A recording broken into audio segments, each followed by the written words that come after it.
வணக்கம் மக்களே, எல்லாரும் எப்படி இருக்கீங்க? நம்ம அடுத்த வீடியோக்குள்ள போவோம். நெக்ஸ்ட் என்ன டிஷ்னா கண்ணால முருங்கை இலை அடை.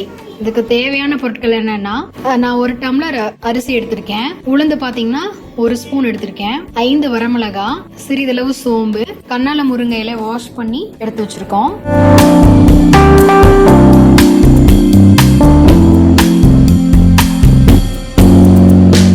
இதுதான் கல்யாண முருங்கை இலைன்னு சொல்லுவாங்க.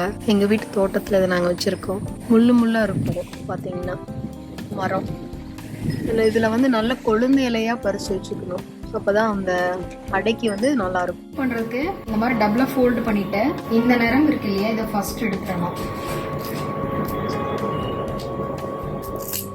எடுத்துட்டேன். முடிஞ்சா இதுவுமே உங்களுக்கு கிளீன் பண்ணிடலாம். இப்படி பிச்சிங்கன்னா இந்த நரம்பு தனியாவே வந்துடும் உங்களுக்கு. இந்த மாதிரி இலைய கிளீன் பண்ணி வச்சுக்கணும். ஓகே, இப்போ இலைய நல்லா நரம்பெல்லாம் எடுத்து கிளீன் பண்ணி வச்சாச்சு. இந்த மிக்ஸி ஜாருக்கு இது கூட ஆட் பண்ணிடலாம்.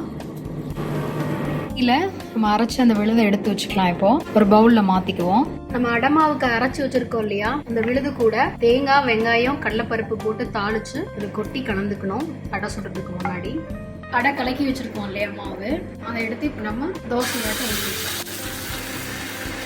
அதனால நான் திருப்பி போட்டிருக்கேன். ஓகே, இப்போ அடை ரெடி ஆயிடுச்சு.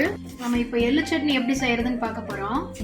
ஃபர்ஸ்ட் அதுக்கு எள்ளை வந்து தேவையான அளவு எடுத்து பொன்னிறமாகிற வரைக்கும் வறுத்து ஒரு பவுல்ல மாத்திக்கணும். இப்போ வந்துட்டு பாத்தீங்கன்னா தாளிக்கும் போது ஃபர்ஸ்ட் எண்ணெய் ஊத்திட்டு இந்த பச்சை மிளகாய் அது நல்லா ஃப்ரை ஆகணும். அதுக்கப்புறம் சின்ன வெங்காயம், அதுக்கப்புறம் பூண்டு, எள்ளு இது எல்லாமே வணங்கினதுக்கு அப்புறம் ஜார்ல மாத்தி அரைச்சிடுவோம். இப்போ எள்ளு சட்னி தயாராகும்.